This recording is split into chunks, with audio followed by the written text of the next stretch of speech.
Alors, bonjour à tous. On va patienter encore quelques minutes pour laisser le temps aux tous les participants de se joindre à nous.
Nous allons encore attendre 2 petites minutes. Vous êtes déjà 50 personnes. Il y avait beaucoup d'inscriptions, donc on attend encore avant de démarrer dans 2 minutes.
Alors, bonjour à tous. Je pense qu'on va commencer. Vous êtes plus de 50 déjà à être en ligne.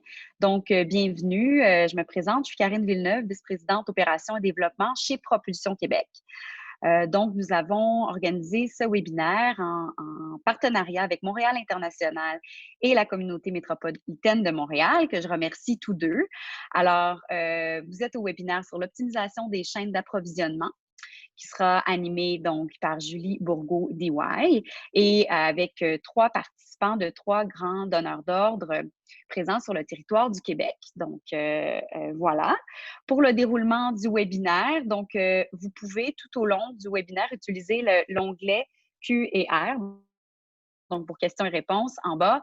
Après chaque conférencier, il y aura une période de questions qui sera animée donc par Madame Bourgault.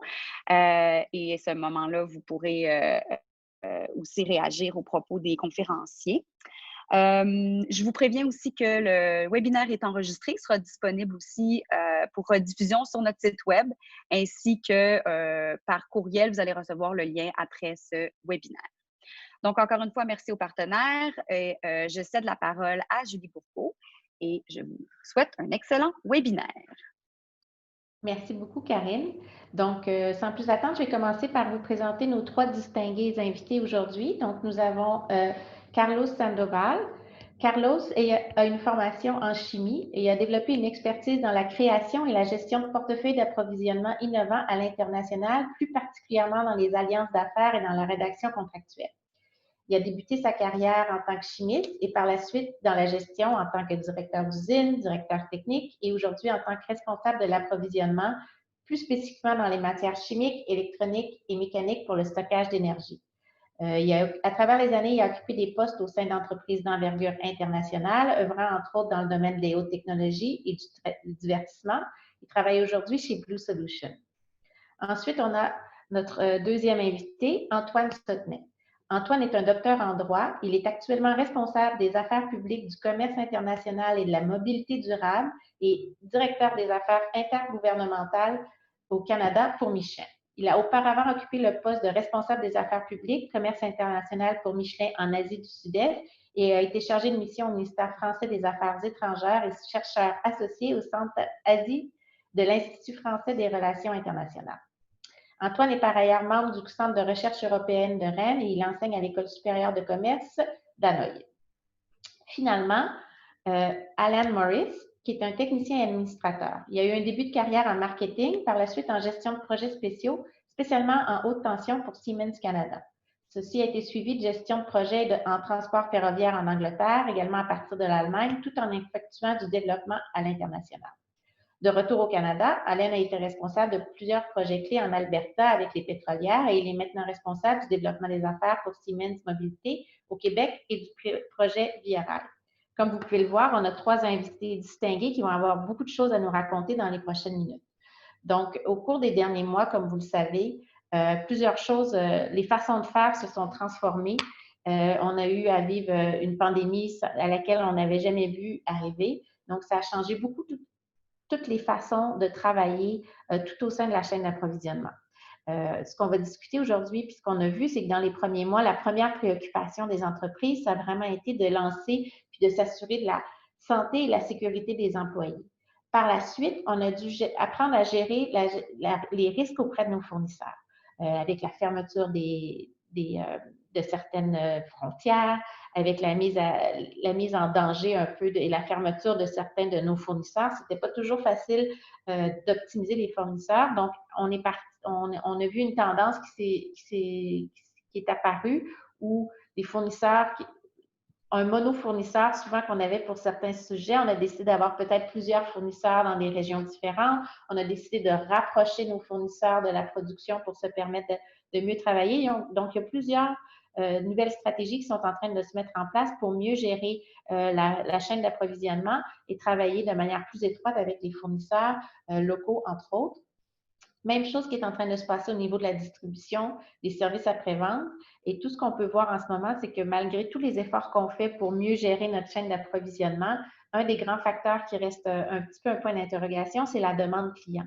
Donc, comment est-ce que la demande va développer dans les prochaines semaines, dans les prochains mois, puis comment est-ce qu'on va être capable de s'adapter rapidement, puis d'aller chercher l'agilité puis la flexibilité nécessaire pour réagir si on doit refermer, par exemple, les usines, si la demande change beaucoup, pour nous permettre de nous adapter dans les mois à venir.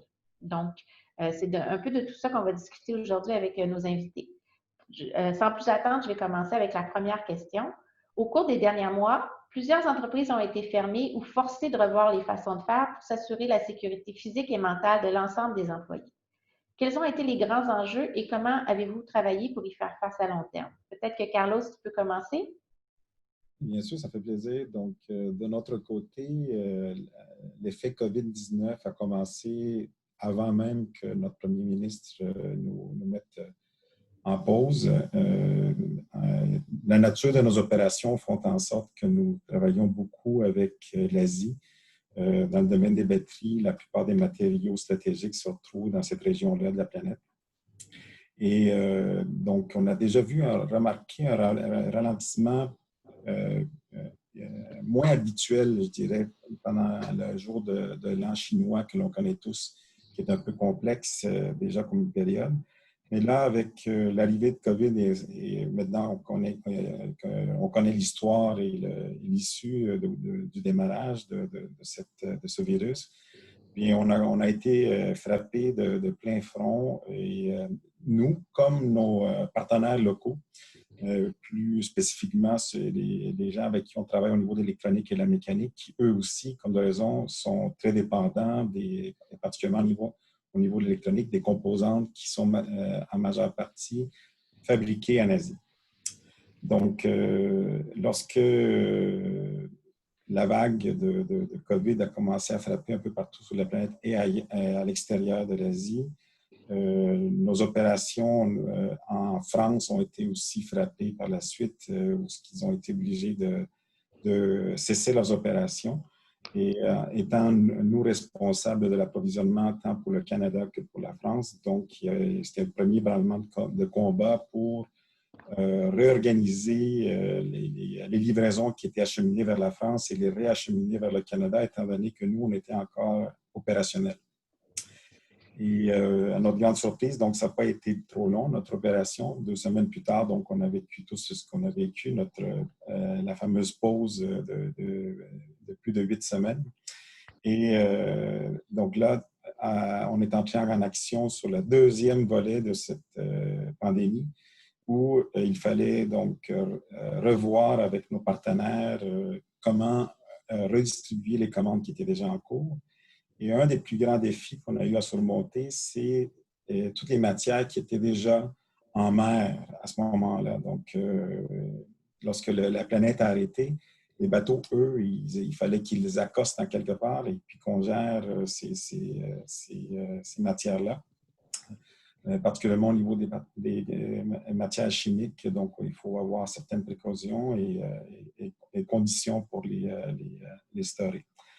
Donc, une fois cette tempête-là passée, on s'est préoccupé énormément à mettre en place tous les équipements de sécurité pour le retour de nos employés, éventuellement que l'on espérait qu'ils se fassent le plus rapidement possible.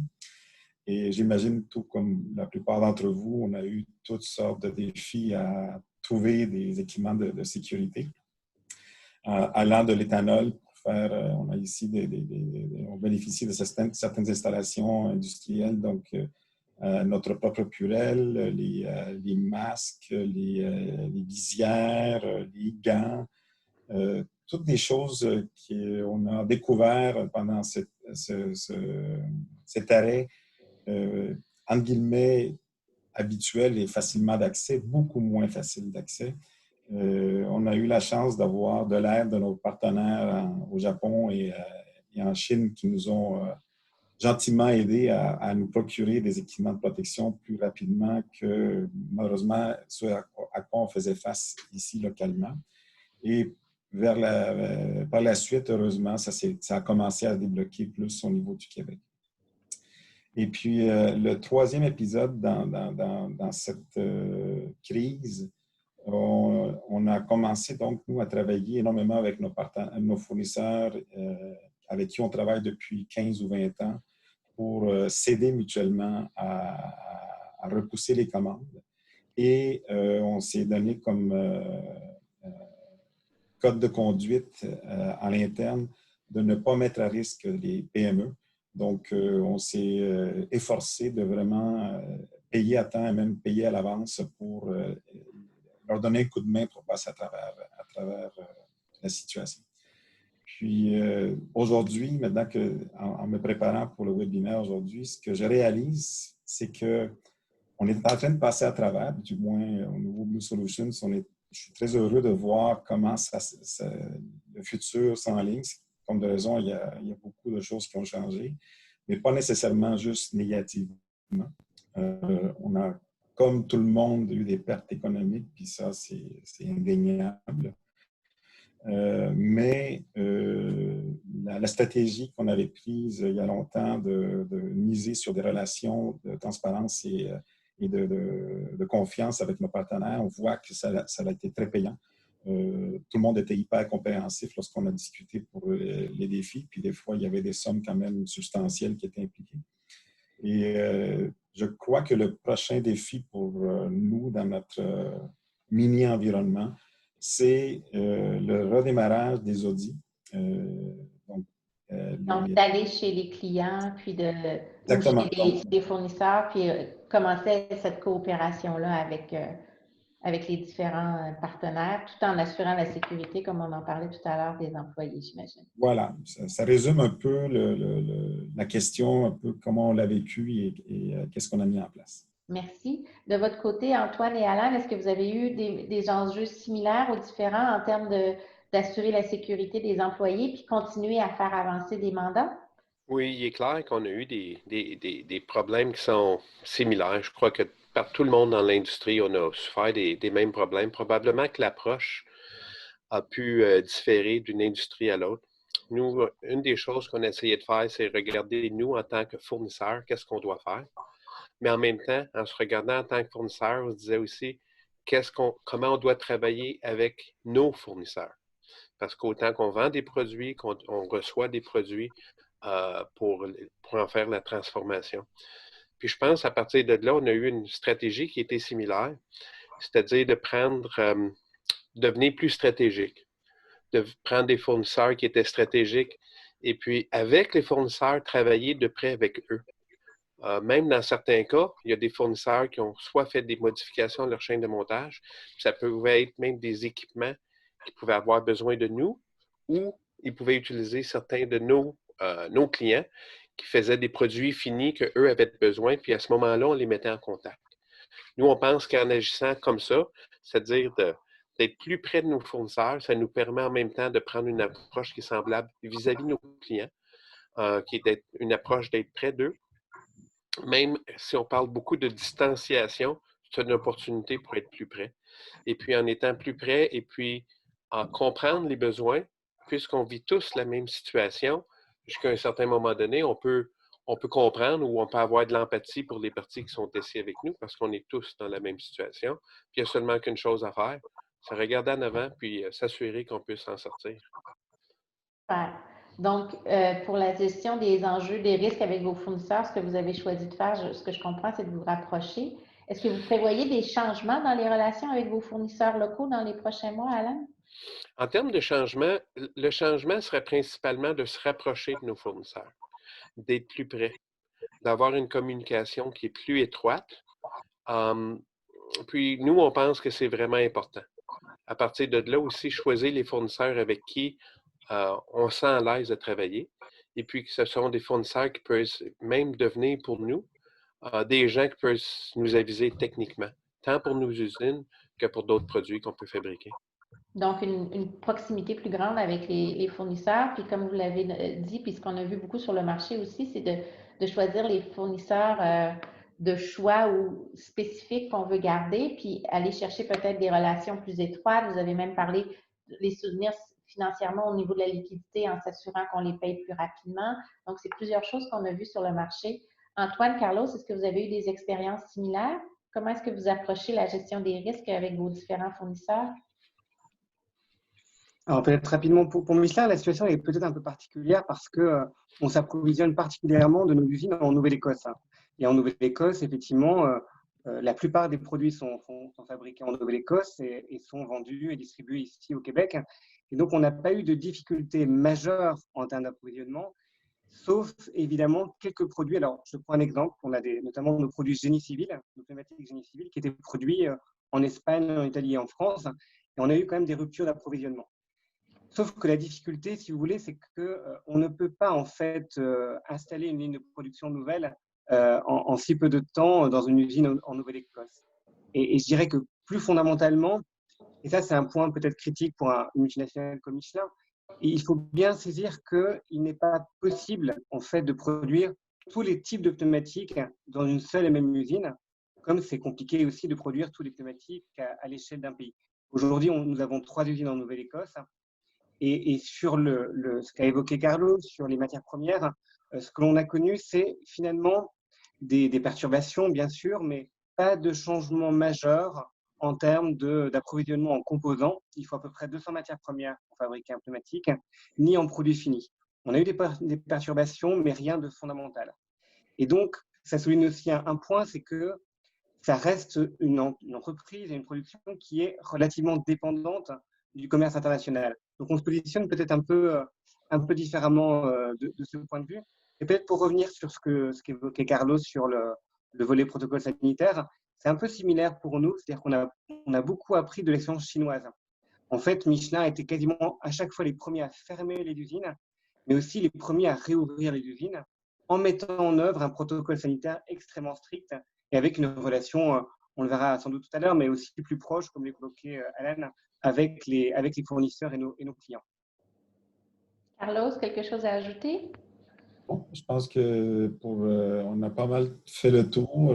Ce serait se répéter. Je suis content de constater qu'on a un peu tous pris la même stratégie. C'est vraiment de se rapprocher. Et c'est probablement un des effets positifs des découvertes des outils comme celui que nous utilisons actuellement. Donc, malgré le fait qu'on a la distanciation, on réussit à maintenir ce lien de communication-là. Et pour nous, ça a été excessivement positif et particulièrement avec des fournisseurs ou des partenaires qui sont dans d'autres continents où leur façon de faire habituelle qui est du face-à-face, mais donc, et leur politique très rigide de ne pas utiliser des outils informatiques ont dû changer et puis on voit que ça fonctionne, même ça fonctionne très bien et on s'économise des 12 à 14 heures de voyagement mutuellement. Donc, tôt ou tard, il va falloir recommencer, comme je mentionnais tout à l'heure, parce qu'il va y avoir, on a besoin d'un minimum en termes de validation lorsqu'on fait des audits, ce qui est j'imagine la même chose chez Michelin. La qualité des produits, ça va au-delà du prix. Et donc ces étapes-là vont être définitivement les nouveaux défis pour moi.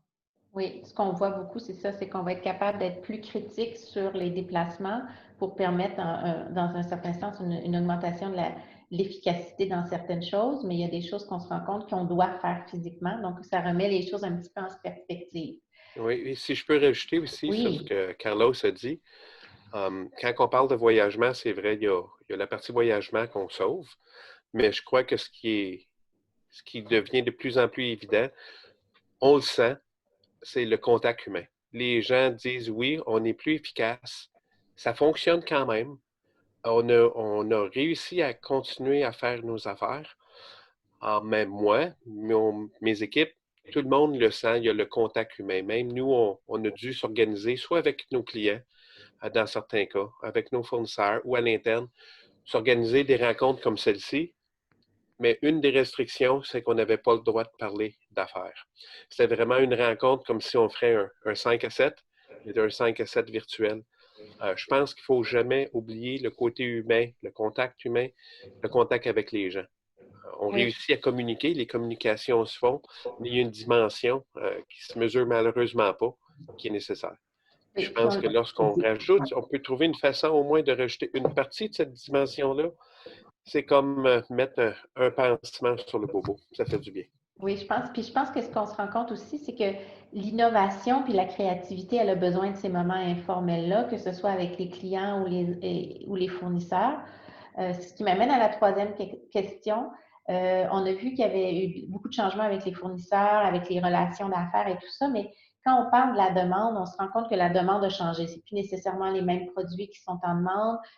Les quantités ont changé, donc ça change un peu les façons de faire avec les clients. Puis on le disait, les clients, souvent, c'est beaucoup du face-à-face. Donc, comment entrevoyez-vous les relations avec vos clients puis les fournisseurs? Puis comment s'assurer de pouvoir continuer à travailler en partenariat avec eux?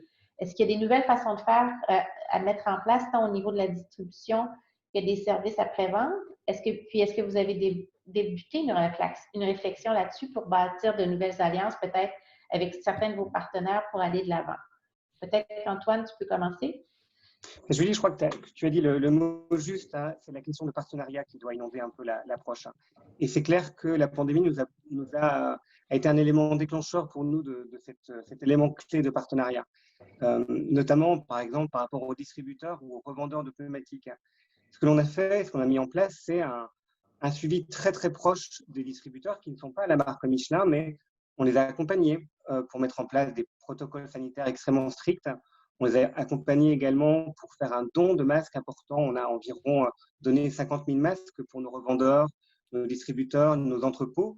Donc, vraiment un accompagnement très, très fort, y compris également pour les flottes, pour les transporteurs. Alors, vous imaginez bien, les gros clients ont été en capacité de se diversifier et de se concentrer sur les services essentiels.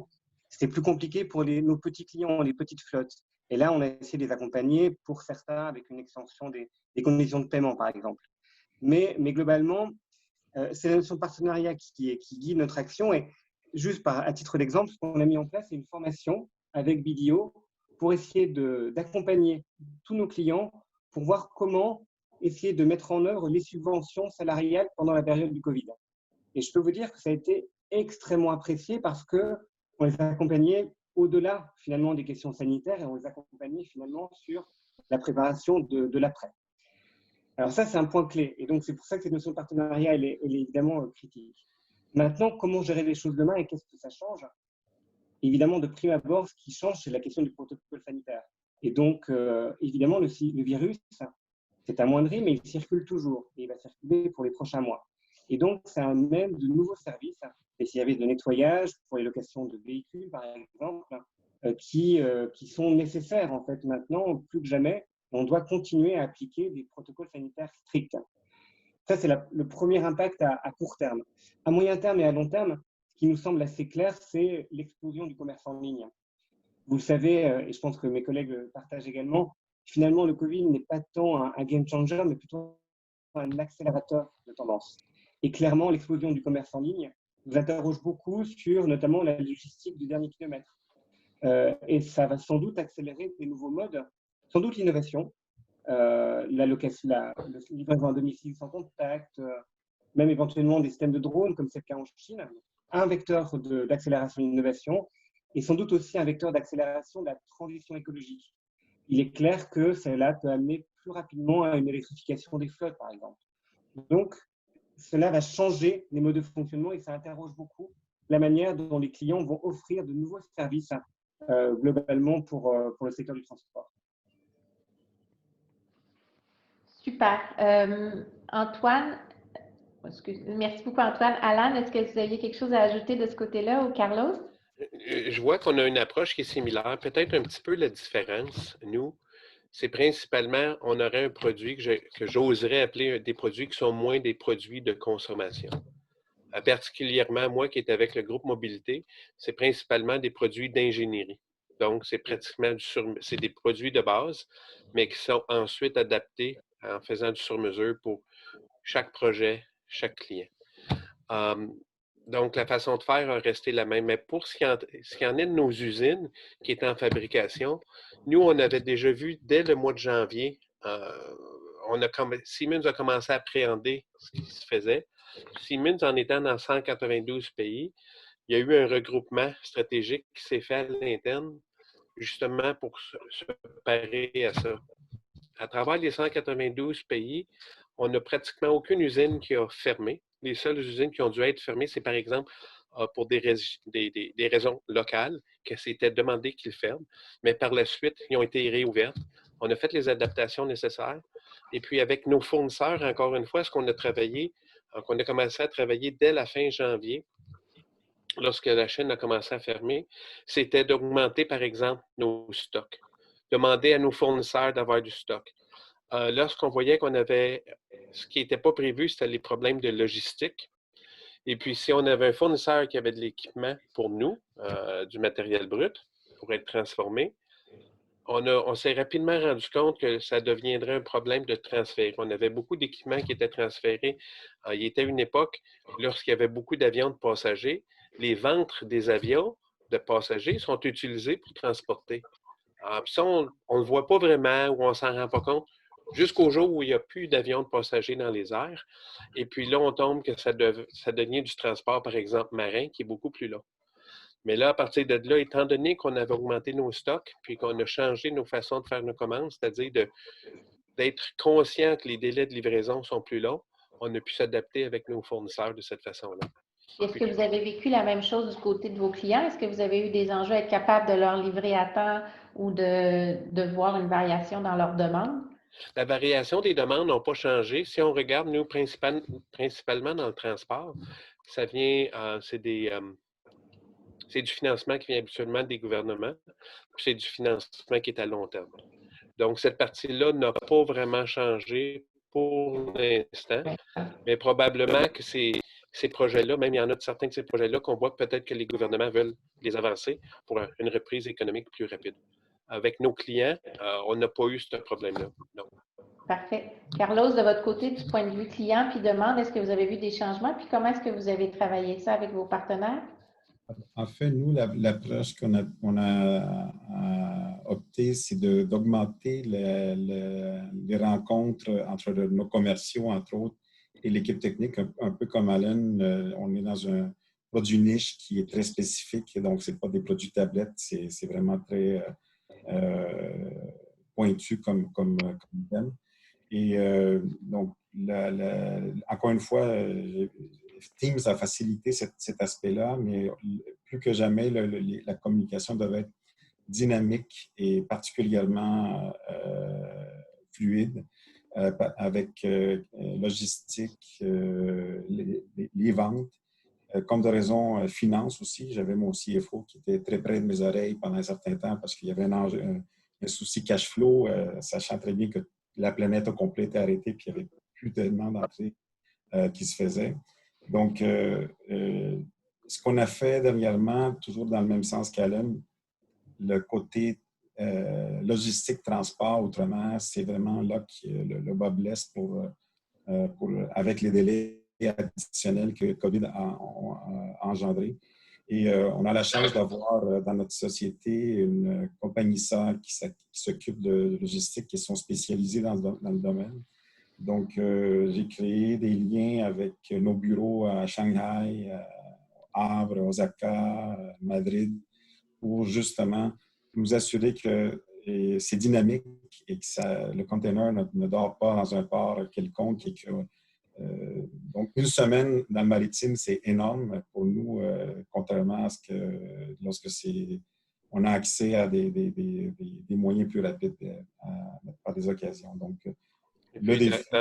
Dans certains cas, nous, on a même dû, en Amérique, on a même dû, pour des matériaux bruts qui rentraient régulièrement, qu'on ne pouvait pas recevoir, on a pris des ententes avec différents groupes de Siemens, différentes usines, pour faire des ententes sur ce qui était requis comme matériel brut. Et puis, plutôt que d'attendre pour des navires, par exemple, parce qu'on ne pouvait pas se permettre d'attendre, il y a eu même des cas qu'on a carrément nolisé un avion, par exemple, soit de l'Europe ou de l'Asie, mettre le matériel brut pour l'amener en Amérique, puis une fois en Amérique, le redistribuer à l'interne chez Siemens pour nos usines. Je crois que la capacité, ce qui est important, c'est l'adaptabilité de tous. À la fin de la journée, peu importe la compagnie, c'est des humains qui travaillent là, c'est des humains qui font avancer ça. Ça prend, je crois, une vision, et puis ça prend des gens pour être capable de le mettre ensemble. Nous, ce qu'on a ressenti, c'est que dans des périodes difficiles, principalement au Québec, on le sait, on a connu, par exemple, la crise du verglas. Lorsqu'il y a des périodes difficiles, on sent vraiment un engouement où les gens sont prêts à s'adapter, sont prêts à faire les efforts supplémentaires pour s'assurer que tout fonctionne puis qu'on avance. Je pense qu'au Québec, on peut être fier de ce qu'on a accompli. Oui, beaucoup, merci. Puis c'est intéressant de voir ça. Là. On l'a vu, on s'est débrouillé. Parfois, ça a eu des coûts supplémentaires hein, de voyager, de faire venir des choses en avion plutôt qu'en bateau. Fait à long terme, il faut qu'on commence à penser aux pistes de solutions qui vont nous permettre de continuer à être compétitifs sur le marché puis à s'adapter à cette nouvelle façon de faire-là. Donc, peut-être une dernière question avant de passer à la période des questions, puis j'inviterai les gens pendant qu'on parle, s'ils ont des questions spécifiques, de les poser dans le question-réponse. Mais c'est quoi les pistes de solutions, vous voyez, pour vous transformer justement de manière durable, donc d'une manière qui va bien traiter vos employés, qui va vous permettre de rester pertinent et efficace avec des pratiques d'affaires, puis comment est-ce qu'on peut espérer que tout l'écosystème local en sorte gagnant de ces nouvelles façons de faire-là avec lesquelles vous allez réfléchir? Là? Fait que peut-être un rapide tour de table de nos trois spécialistes. Qui veut se lancer en premier? Je peux commencer. Parfait, merci. Je crois vraiment que avant de regarder à l'extérieur de ce qu'on peut faire, on doit regarder à l'intérieur. À l'intérieur, pour moi, c'est la compagnie, mais c'est principalement nos employés, les gens qui sont là, qu'on travaille avec tous les jours. À partir de là, c'est s'assurer de nos capacités et de nos compétences.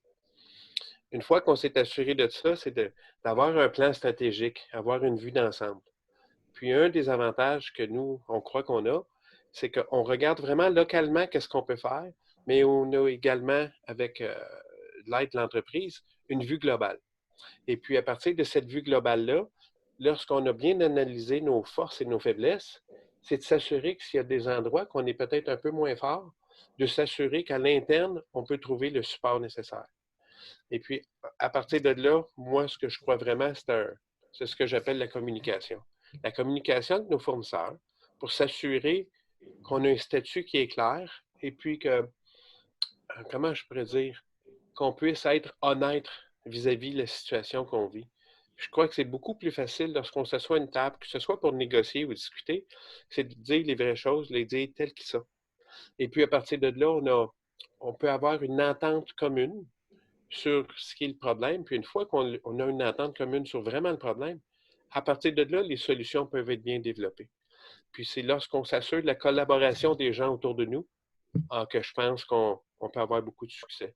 À partir de là, lorsque on l'applique, tant vers nos fournisseurs que vers nos clients, pour moi, c'est un succès qui est assuré. Merci beaucoup.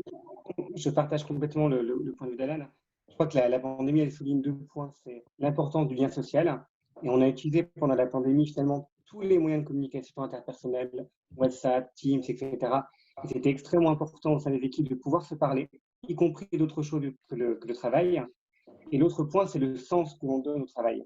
Et ça, effectivement, c'est un équilibre à trouver. Ce que l'on a fait, par exemple, pendant la pandémie, c'est toutes les semaines, le patron de Michelin Amérique du Nord, de même que le patron de Michelin, invitait tous les salariés du groupe, soit régional, soit au niveau mondial, à partager la situation par rapport au Covid et avoir une session de questions-réponses.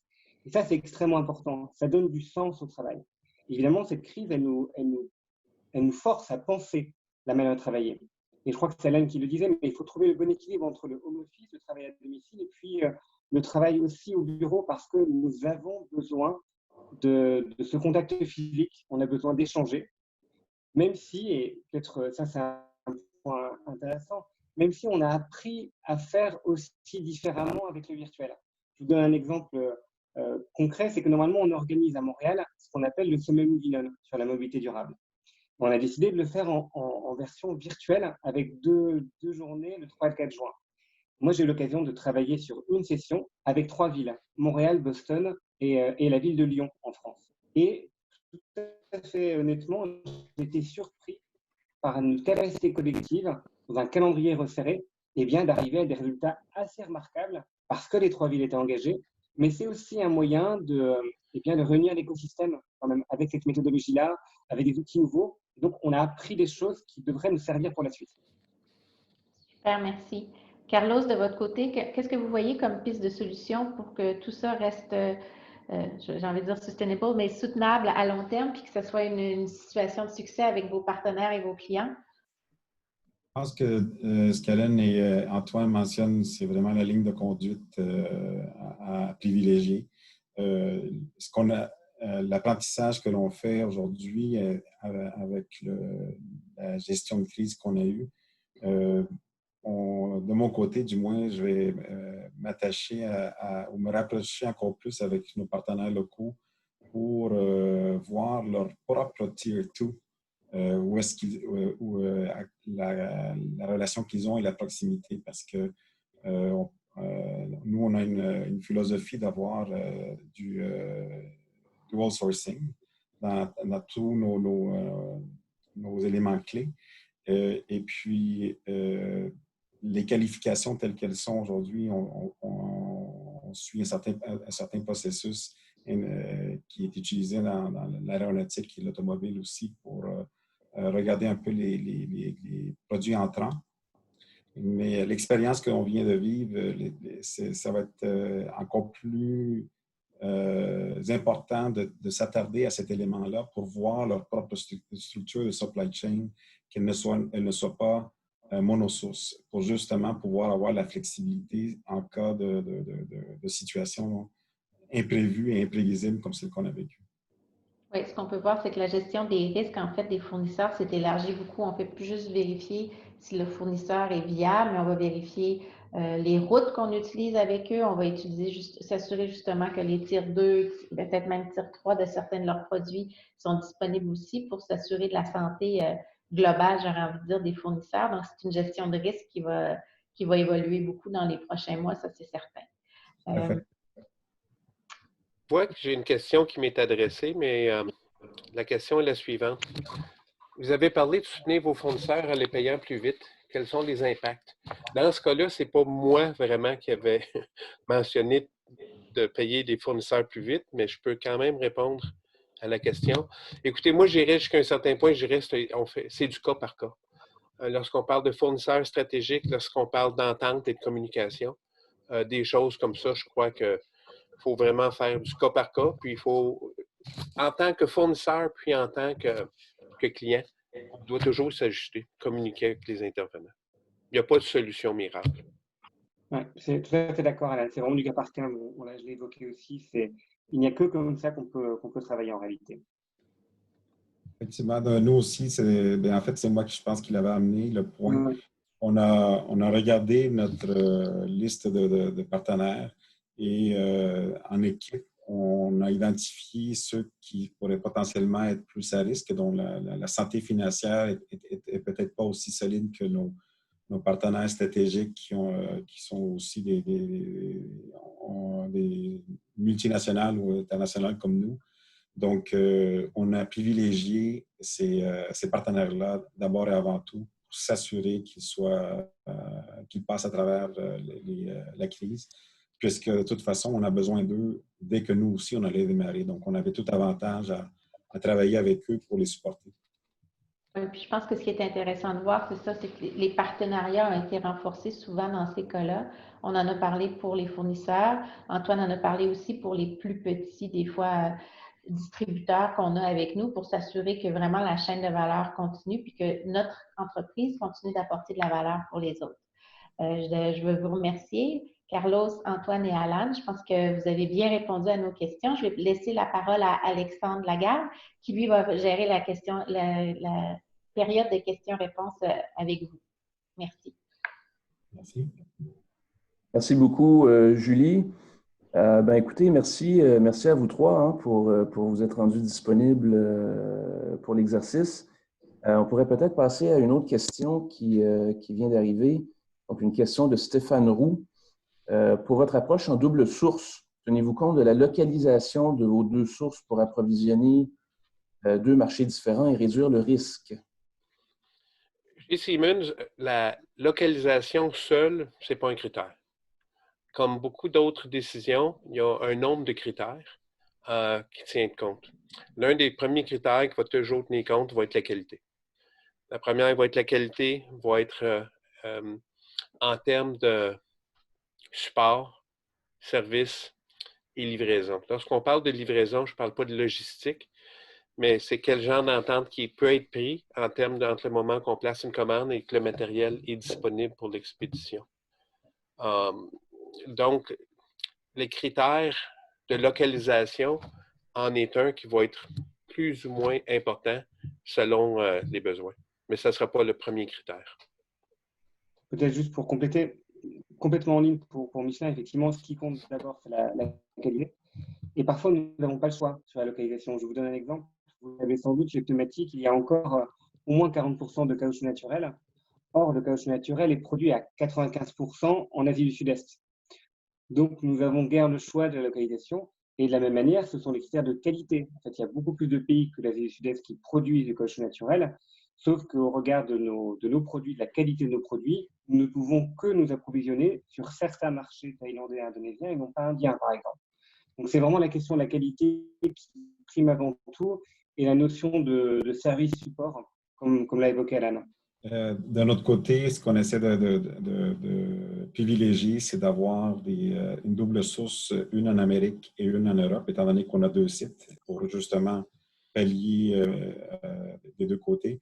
C'est quelque chose qui est faisable dans des contextes plus mécaniques, électroniques. Lorsqu'on arrive à la chimie, cependant, on est un peu comme Antoine. On a les sources étant la plupart du temps en Asie. Et le côté qualité et spécification très, très ciblé fait en sorte que des fois, on se retrouve à être très près en termes géographiques de nos partenaires. Mais la stratégie pour nous, en termes de dual sourcing, c'est de privilégier le local. Donc, nous étant ici basés au Québec, on essaie de travailler à prime abord avec le Québec, ensuite l'Ontario, le Canada, États-Unis, Mexique. Et en Europe, bien, on est la même chose, on est en France. Et puis par la suite, on s'éloigne un peu vers l'Italie, l'Espagne et l'Allemagne. Merci. Alors, il n'y a pas d'autres questions, mais moi, j'en aurais une. Bon, on a parlé beaucoup d'adaptation à la nouvelle situation, resserrer les liens justement avec vos communautés respectives dans le cadre de la pandémie. Il y a beaucoup de PME justement là, qui nous écoutent, qui participent. Quels sont les conseils que vous pourriez leur donner justement dans le cadre de leur relation avec leur donneur d'ordre? Vous y avez touché un petit peu là, pendant l'échange avec Julie, mais en une ou deux phrases, en fait, comment vous pourriez résumer ça? Quels seraient les conseils que vous pourriez donner là, à ces fournisseurs potentiels pour tirer leur épingle du jeu dans un contexte post-COVID? En fait, je pense qu'Alain l'a bien mentionné tout à l'heure, il n'y a pas de secret tellement. Derrière tout ce qui est en train de se faire, tant au niveau des PME que les plus grandes institutions, c'est la transparence. Et, Alain a dit qu'il faut dire les choses telles qu'elles sont. Et c'est en travaillant de façon la plus blunt, c'est le terme qui me vient en tête, je pense que c'est là que ça devient constructif. Et nous, on l'a vu avec nos PME. Lorsque les échanges il n'y a pas d'arrière-pensée ou de stratégie quelconque, mais voici la situation, voici mon défi, comment tu peux m'aider et vice-versa. À date, ça a tout le temps été très payant, même pas juste pour la pandémie, mais même plusieurs années auparavant. Oui, je pense qu'effectivement, tu as raison, Carlos. Et puis, Hélène l'a évoqué tout à l'heure en creux, c'est la notion de service. Hein. Effectivement, la notion de service qui guide en fait le bon déploiement de la stratégie des PME. Il y a peut-être aussi le volet innovation. C'est clair que cette pandémie, elle va accélérer en fait notre capacité d'innover. Et effectivement, des PME qui seront en capacité, on parlait de la logistique du dernier kilomètre, qui seront en capacité d'adresser ce type de questions. Ce sera sans doute aussi des éléments clés. En plus de la notion de service et de la transparence que tu viens d'évoquer, Carlos. Et puis, je vais prendre une approche qui va être similaire. Souvent, nous, ce qu'on doit regarder, c'est une des choses, c'est la qualité. Mais ce qui va avec la qualité, il y a toute la partie innovation, la fiabilité du produit, l'adaptabilité, puis dans quelle mesure le produit pourra évoluer selon nos besoins. Et puis, dans quelle mesure on peut l'adapter au produit, soit qu'on a déjà. Nous, moi, je vois ça d'une façon globale. Un exemple que je pourrais prendre, par exemple, si on fabrique un train et que le design existe, mais qu'on veut un nouveau fournisseur, il faut s'assurer qu'on minimise, par exemple, la partie ingénierie pour l'adaptabilité. Donc, lorsque c'est un produit qui est adaptable, qui est facilement adaptable, qu'on reconnaît sa fiabilité, qui rencontre les nouvelles normes technologiques, je pense que déjà là, un fournisseur qui peut rencontrer ces critères-là peut devenir facilement un critère clé. Alors, j'ai 3 nouvelles questions. Donc, la foule est en délire, messieurs. La première, donc une de Michel Delisle-Boutin. Est-ce que vous avez senti que les fournisseurs ont répondu de la même façon à votre bluntness, donc à votre côté direct? Est-ce que ça s'adresse à nous tous ou à une personne en particulier? OK. Moi, je dirais qu'en général, écoutez, moi, j'ai vraiment l'impression, lorsqu'on est ouvert, puis le côté bluntness, là, j'aime l'expression, moi, j'ai l'impression que les gens apprécient. À ce moment-là, les gens comprennent quels sont les vrais enjeux, que ce n'est pas des discussions qui sont avec ce que j'appelle des agendas cachés. C'est clair. À partir de ce moment-là, il y a une confiance qui s'établit. Puis lorsque la confiance est là, les discussions sont plus faciles. Moi, je le vois de la façon suivante. Je ne peux pas faire affaire avec quelqu'un que je n'ai pas confiance. Je ne signerai pas un contrat avec un partenaire dans lequel je ne peux pas avoir confiance. J'ai la même impression pour mes clients. Puis, je crois vraiment que lorsqu'on est en affaires, habituellement, je n'utilise pas le mot fournisseur. Je n'utilise pas le mot client. Ce sont des partenaires.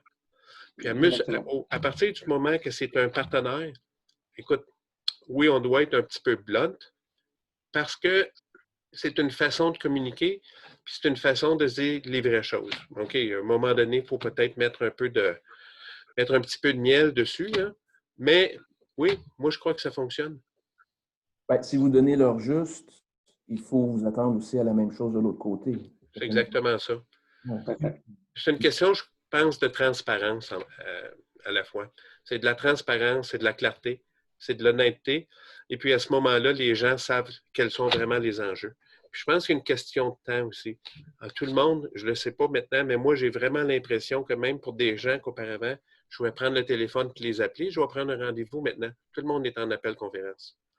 Et puis, à partir de ce moment-là, on doit être, j'appellerais ça, plus efficace dans nos communications.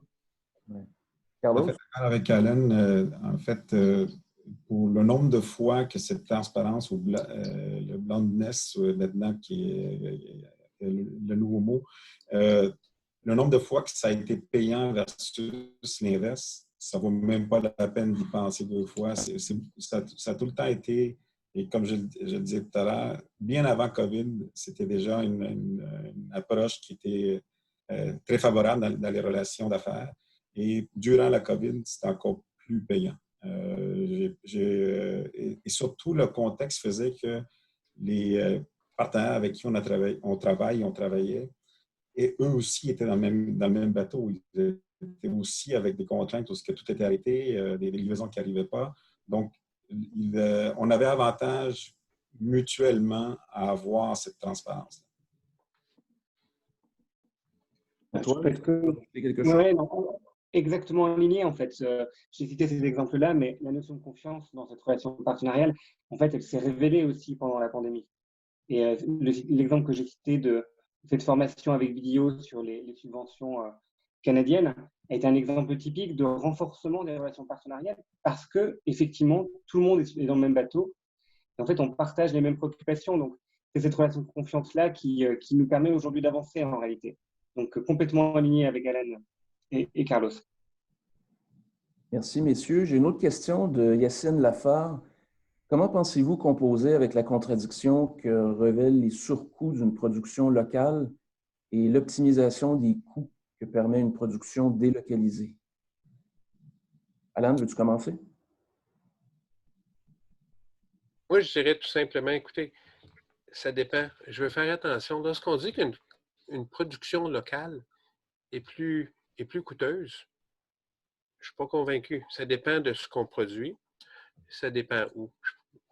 Pour une production locale, on doit s'assurer d'avoir les bons éléments pour amener une production locale. Si toute production locale était plus coûteuse, on n'aurait aucune production, par exemple, en Amérique du Nord, parce qu'on est clairement plus cher que certains pays d'Asie.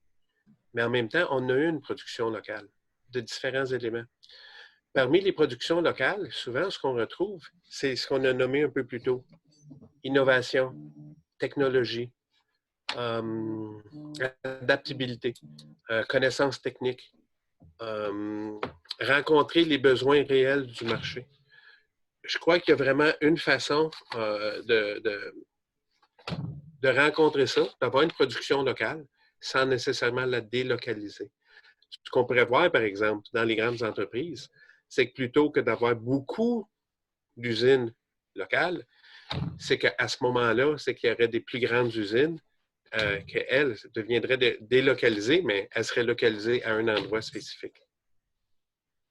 Et puis je rajouterais, excuse-moi Antoine, je rajouterais en plus à tout ce que tu viens de dire, Alain, aussi le fait que lorsqu'on a un partenaire local et qu'on est dans le trouble, le téléphone et le même fuseau horaire, les mêmes plages horaires, c'est un gros plus. C'est Oui. difficilement quantifiable en termes d'argent, mais en termes de coûts cachés, c'est énorme comme valeur. Puis, je suis tout à fait d'accord avec Alan. Nous, on a fait l'exercice à plus qu'une reprise. Ce qui semble être apparent comme gain en allant vers l'extérieur, en Asie, pour ne pas les nommer, souvent devient un cauchemar dès qu'on commence la partie logistique, la non-qualité, comment on la gère, les retours, les RMA, ainsi de suite. Et le 12 ou 13 heures de décalage horaire, ça devient que il y a beaucoup de coûts cachés derrière tout ça. Donc, encore une fois, d'où notre choix de stratégie en ayant 2 sites à deux continents différents. On essaie de se rapprocher de ces deux continents-là pour alimenter nos opérations qui sont à ces lieux-là. Antoine? Oui, en fait, du point de vue de Michelin, finalement, ça renforce la stratégie que l'on a depuis 30 ans maintenant de local pour le local, finalement. Lorsqu'on a une usine en Thaïlande, elle est d'abord là pour servir le marché thaïlandais et sud-est asiatique. Et je crois que c'est la même logique, en fait, pour le Québec et pour le Canada. Et je crois que d'ailleurs, l'avantage comparatif, même en termes de compétitivité, est extrêmement intéressant au Canada. Parce qu'on ne parle pas uniquement de coût du travail, on parle, comme l'a évoqué Alain, d'innovation, de capacité de l'autorité publique et parapublique de soutenir les entreprises. C'est un contexte global qui s'applique dans ce type d'activité. Et de ce point de vue-là, je pense qu'il y a un point intéressant qu'il ne faut pas négliger dans les conséquences de la COVID, c'est l'aspect régional. Je pense que cela va renforcer aussi les chaînes d'approvisionnement régionales. Et de ce point de vue-là, le Canada, vis-à-vis des pays comme les États-Unis et le Mexique, ont des avantages comparatifs non négligeables, tout en ayant un accord de libre-échange, le CNCA, qui est intéressant pour un grand nombre de produits dans le secteur du transport. Donc c'est aussi un point important, local pour local, mais en tirant parti au maximum des bénéfices d'une régionalisation qui s'est approfondie et qui va s'approfondir au fur et à mesure des années après le Covid. Et si je pourrais ajouter peut-être, même lorsque tu parlais, je réfléchissais, puis on a de grands avantages, principalement au Québec. Puis je ne crois pas qu'il y a beaucoup d'endroits que c'est comme ça. Un des avantages, on est tout près de la frontière américaine. Deuxième avantage, les gens relativement auto d'éducation, mais principalement, on est bilingue. En étant bilingue, ça nous donne l'avantage d'être capable de travailler sur différents marchés. Tant sur des marchés peut-être européens qui seraient francophones, que sur d'autres marchés à l'international qui sont anglophones. Et puis, moi, je le vois beaucoup dans notre développement. On le considère également. Une des forces au Québec qu'on doit considérer, c'est ça. Puis en plus, je crois vraiment que de plus en plus au Québec, on a la réputation lorsqu'on a des entreprises, même si c'est des entreprises qu'on pourrait qualifier comme petites ou moyennes entreprises, lorsqu'elles existent sur une base qui est solide, c'est-à-dire c'est une base c'est des gens qui ont un produit niche, c'est des produits qui sont innovants, qui sont techniquement avancés. Et puis, on a moi je le crois vraiment, dans notre culture, on a à l'esprit le support aux clients. Puis moi, je pense que sur les marchés, de plus en plus, spécialement ce qui se passe aujourd'hui avec la COVID, c'est quelque chose que, lorsqu'on prend cette approche-là, que c'est reconnu par les clients finaux. Messieurs, merci beaucoup. Il est déjà 59, donc l'exercice tire à sa fin. Je voulais vous remercier tous les trois. Merci également, Julie, d'avoir animé les échanges. Merci à Propulsion Québec d'avoir organisé avec nous l'exercice. Pour ceux qui ont encore des questions, vous pouvez communiquer, donc soit avec nous à Montréal International ou soit avec nos collègues de Propulsion Québec. Je suis pas mal sûr que Alan, Carlos et Antoine seront un plaisir de répondre à vos questions. Et puis, restez consulter nos infolettres sur le site de Propulsion Québec, mais également sur le site de Montréal International pour savoir un petit peu les prochains webinaires qu'on va animer. Donc, suivez ça. Il y a encore beaucoup d'activités qu'on va décliner en cette période de pandémie, même si un retour partiel au travail. Messieurs, merci beaucoup encore une fois. Merci de votre temps. Et puis, merci à vous. Merci à Propulsion Québec. Merci à tous les organisateurs, incluant Montréal International. Puis on espère de se rencontrer à nouveau bientôt. Et puis qu'un jour, on pourra se serrer la main même. Ça sera avec exactement. Merci de l'invitation. Au revoir, merci. Très belle journée à vous. Merci, au revoir. Au revoir. Merci beaucoup. Merci à tous. Bonne fin de journée.